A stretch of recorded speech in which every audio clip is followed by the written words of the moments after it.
네, 오늘 아침에 우리에게 주신 하나님의 은혜의 말씀은 요한계시록 14장 1절에서 5절까지의 말씀입니다. 합독하도록 하겠습니다. 또 내가 보니 보라, 어린 양이 시온산에 섰고 그와 함께 14만 4천이 서 있는데 그들의 이마에는 어린 양의 이름과 그 아버지의 이름을 쓴 것이 있더라.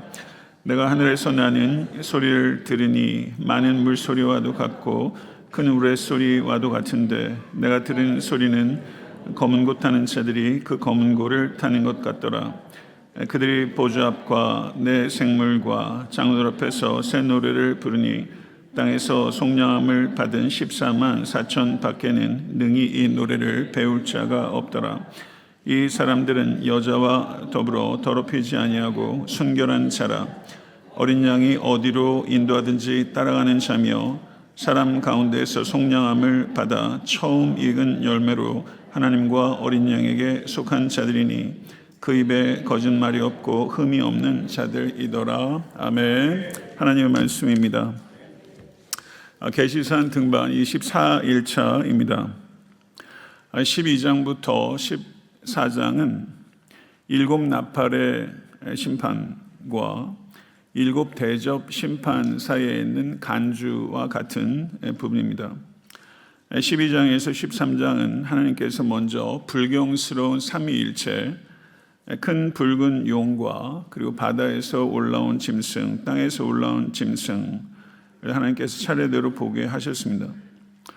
이와 같은 것들을 보면서 세상 권세가 마치 모든 것들을 지배하고 있는 것처럼 보이는 장면을 통해 요한의 영혼은 분명히 큰 두려움과 슬픔을 느꼈을 것입니다. 그러나 하나님께서는 거기에서 멈추지 않고 특별히 큰 용과 두 짐승과 대조되는 환상을 요한에게 보여주시면서 저를 위로하십니다. 오늘 요한이 본 환상은 어린 양과 하나님의 인을 받은 14만 4천이 시온산에 함께 서 있는 모습입니다. 이것을 통해서 요한은 기쁨을 누렸고 그 참 소망에 붙들리게 되었던 것이죠. 14장 1절을 보게 되면 또 내가 보니 보라, 어린 양이 시온산에 섰고 그와 함께 14만 4천이 서 있는데 그들의 머리 안에는 어린 양의 이름과 그 아버지의 이름을 쓴 것이 있더라라고 이야기를 하고 있습니다. 시온산은 지리적으로는 예루살렘의 언덕이자 다윗성이 있는 곳입니다. 그러나 이 시온이라는 의미에는 지리적인 의미만 있는 것이 아니라 하나님의 임재가 있는 곳, 하나님의 통치가 시작되는 곳이라는 상징적인 의미, 영적인 의미가 있는 것입니다. 그리고 요한계시록 14장 1절 오늘 본문 말씀을 보게 되면 이 시온산의 의미가 더욱더 확장되어 하늘의 시온, 하늘의 시온은 하나님의 통치가 완전히 실현된 공간입니다.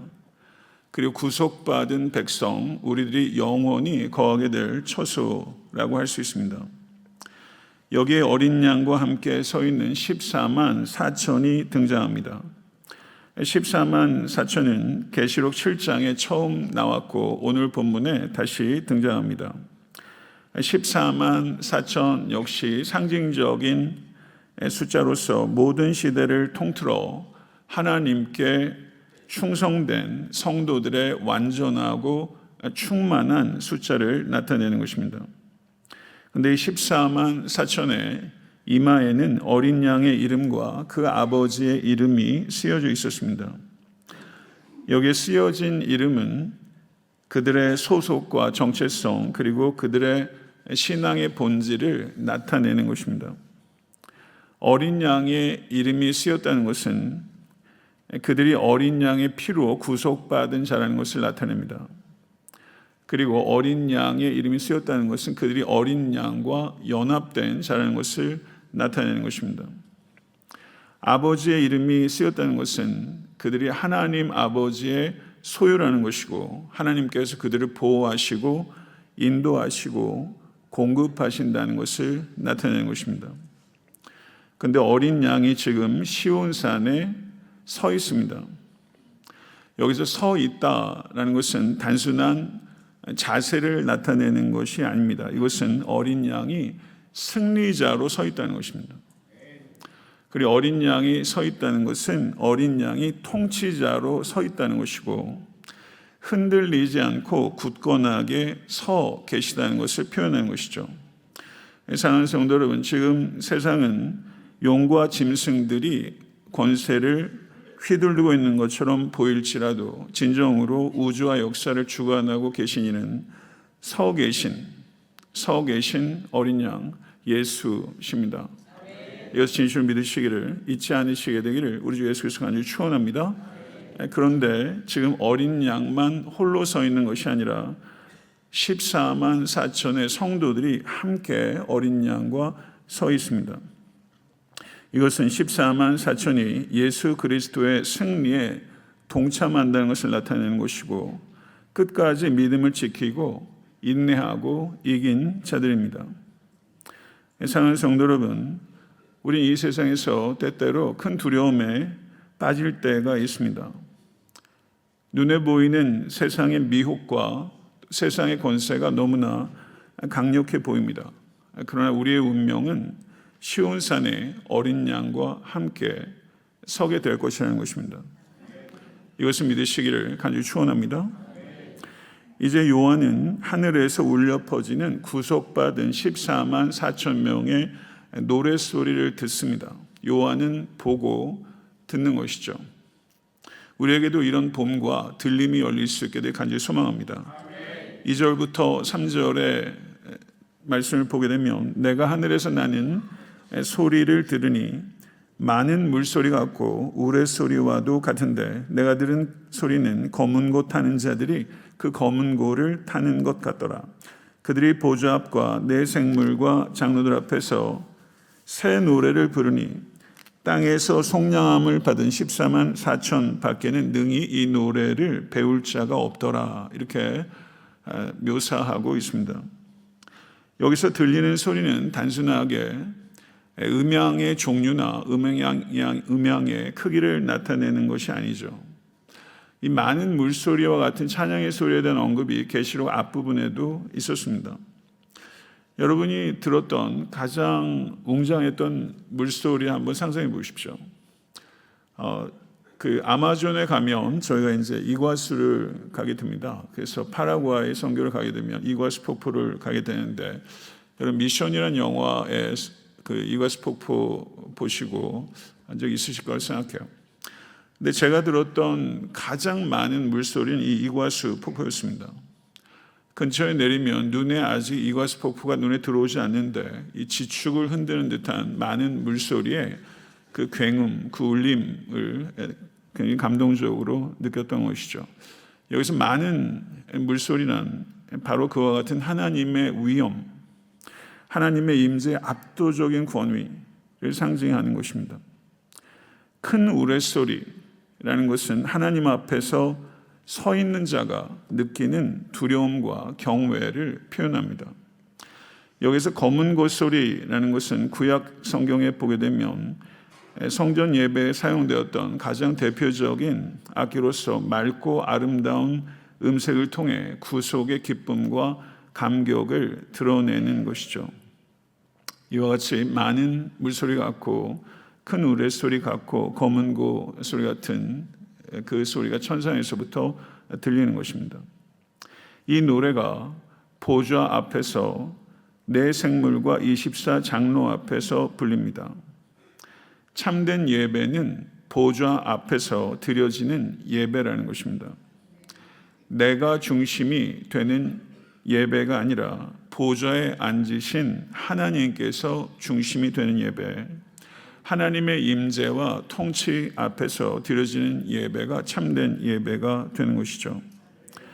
근데 여기서 네 생물은 모든 피조물의 대표를 나타내는 것이고, 24 장로는 구속받은 모든 인류의 대표를 나타내는 것입니다. 그들 앞에서 부르는 14만 4천의 새 노래는 하늘의 예배 공동체 네 생물과 24 장로가 구속받은 14만 4천의 찬양을 함께 인정하고 기뻐하는 모습을 나타냅니다. 여기서 14만 4천이 부른 노래는 새 노래입니다. 새 노래라는 것은 단순히 가사와 멜로디가 새롭다는 것을 나타내는 것이 아니라 새로운 은혜와 새로운 구속에 대한 새로운 반응을 나타내는 것입니다. 그래서 새 노래는 14만 4천 외에는 능히 배울 자가 없다라고 이야기를 하고 있습니다. 이것은 불의한 세상과 타협하지 않고 끝까지 믿음으로 인내하여 어린 양의 피로 승리한 성도만이 부를 수 있는 찬양이라는 뜻입니다. 그래서 이 새 노래는 머리로 외워서 부르는 노래가 아니라 삶으로 배워서 부르는 노래인 것입니다. 고난 한가운데서도 믿음을 지킨 성도들만이 이해할 수 있는 노래, 고난 한가운데서도 끝까지 인내한 성도들만이 알 수 있는 구속의 노래, 구속의 감격과 기쁨이 다 녹아 들어간 노래가 이 새 노래라고 할 수 있는 것이죠. 이 새 노래를 우리가 부르게 되는 것입니다. 그러면 이 새 노래를 부르는 14만 4천 명은 어떤 삶을 살아낸 사람들입니까? 어저께 우연히 제 집사람과 인근에서 식당을 갔는데 저에게 성도님 몇 분을 이렇게 만나 뵀어요. 되게 반갑더라고요. 네, 그래서 끝나고 또 제과점을 갔는데 제과점에도 또 계셨어요. 그래서 성도님들과 같이 제 아내랑 더불어서 두런두런 이야기를 하던 중에 한 분께서 이렇게 환하게 웃으시면서 홀로 살아낸 시간이 쉽지 않았습니다. 이런 얘기를 하셨어요. 그러면서 인생 이야기를 좀 풀어내셨는데 살아낸 시간이라는 표현이 저한테 이렇게 귀에 꽂히더라고요. 순간적으로 살아간 시간과 살아낸 시간의 차이를 좀 생각하게 되더라고요. 여러분은 지금 어떤 살아내고 있는 시간을 혹시 통과하고 계시지 않습니까? 살아간 시간과 살아낸 시간에는 분명히 차이가 있다. 저는 그런 생각이 들고요. 여기서 14만 4천이 불렀던 이 사람들, 이 사람이 믿음을 그 당시에 그 많은 박해와 미혹 가운데 살아가면서 어떻게 믿음의 삶을 살아냈을까? 그 살아낸 세월에 대한, 살아낸 삶에 대한, 살아낸 존재에 대한 표현이 여기 4절과 5절에 나타나게 됩니다. 오늘 본문 말씀은 사실 굉장히 길지 않아요. 짧은 본문이고요. 여기서 보게 되면 14만 4천을 묘사하는 5가지 표현들이 있습니다. 첫 번째는 4장 1절입니다. 이 사람들은 여자와 더불어 더럽히지 아니하고 순결한 자라고 표현하고 있습니다. 여기서 말하는 여자와 더불어 더럽히지 아니했다라는 것은 육체적인 순결을 뜻하는 것만은 아닙니다. 성경에 주로 특별히 계시록에 이 여자는 종종 영적 음행과 관계된 표현이죠. 그래서 여기에서 여자와 더불어 더럽히지 아니하고 순결을 지켰다는 것은 우상 숭배와 세상의 문화에 타협하지 않았다는 것을 나타내는 겁니다. 그래서 세상의 거짓 신과 거짓 가치에 무릎을 꿇지 않고 오직 하나님만을 사랑하고 오직 하나님만을 예배한 자들이라는 것이죠. 순결한 자는 단순하게 죄를 짓지 않는 자라는 것보다 훨씬 뛰어넘는 의미가 있습니다. 순결한 자는 하나님 외에 어떤 것에도 마음을 내어주지 않는 사람이라는 뜻이죠. 하나님 외에 어떤 것에서도 마음을 뺏기지 않는 여러분과 제가 될 수 있게 간절히 소망합니다. 여기서 둘째, 14만 4천은 어린 양이 어디로 인도하든지 따라가는 자입니다. 어디로 인도하는지라는 표현은 순종의 깊이를 나타내는 것이죠. 어린 양이 광야길로 인도할 수도 있고 어린 양이 고난의 골짜기로 인도할 수 있습니다. 그러나 14만 4천은 자기 뜻과 욕심을 내려놓고 어린 양의 길을 끝까지 따라간 자들이라고 할 수 있습니다. 셋째, 사람 가운데서 속량함을 받아 처음 익은 열매로 하나님과 어린 양에게 속한 자들이라고 이야기를 하고 있습니다. 이들은 그리스도의 피로 값주고 사신 바 된 자들입니다. 그리고 하나님께 처음 익은 열매로 바쳐진 자들입니다. 처음 익은 열매라는 뜻은 가장 귀하고 정성껏 들여진 첫 열매라는 것을 나타내는 것입니다. 그래서 이들은 단지 구원만 받은 자가 아니라 하나님께 기쁨이 되기 위해서 구별되어 드려진 자들이라고 할 수 있습니다. 넷째, 이 14만 4천은 그 입에 거짓말이 없는 자들입니다. 여기서 거짓말이라는 것은 입술로 말하는 말만을 표현하는 것이 아니라 거짓 진리를 왜곡하거나 복음을 부정하거나 믿음을 숨기는 삶의 태도, 그것이 거짓말이라고 할 수 있습니다. 그래서 이들이 거짓말이 없는 자라는 것은 이들이 입술로도 그리고 삶으로도 복음의 진리를 살아낸 사람들이라는 뜻을 나타내는 것입니다. 사랑하는 성도 여러분, 오늘날 진리를 말하는 사람도 드물고 진리를 살아내는 사람도 드뭅니다. 모쪼록 입술로는 진리를 표현하고 삶으로는 진리를 증명해내는 사는 모든 성도 되시기를 우리 예수 그리스도는 간절히 축원합니다. 다섯 번째, 흠이 없는 자들이었습니다. 여기서 흠이 없다라는 것은 완벽함을 나타내는 것이 아닙니다. 흠이 없다는 것은 하나님 앞에 구별되고 정결되게 드려진 자들이라는 것입니다. 죄와 허물이 없는 삶이 아니라 넘어져도 다시 하나님 앞에 나아오는 삶, 그리고 끝까지 하나님을 향한 방향을 놓치지 않는 삶, 그 삶이 흠이 없는 삶이라고 할 수 있겠습니다. 사랑하는 성도들은 말씀을 맺도록 하겠습니다. 오늘 본문에 나오는 14만 4천, 이들이 가지고 있는 다섯 가지의 특징, 14만 4천의 삶을 표현한 이 다섯 가지의 특징은 한순간의 성취가 아니라 고난과 유혹을 뚫고 믿음으로 살아낸 시간의 열매입니다.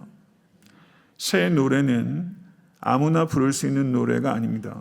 새 노래는 한날의 감정으로 부르는 노래가 아니라 살아낸 삶으로 부르는 노래인 것이죠. 우리는 이 새 노래를 만들어가는 과정 가운데 살아가고 있다라고 할 수 있겠습니다. 비록 느려도, 비록 흔들려도 우리는 그 길 끝에서 어린 양과 함께 서게 될 날이 올 것이고, 그리고 어린 양과 함께 새 노래를 부르게 될 것을 믿으시길 간절히 축원합니다.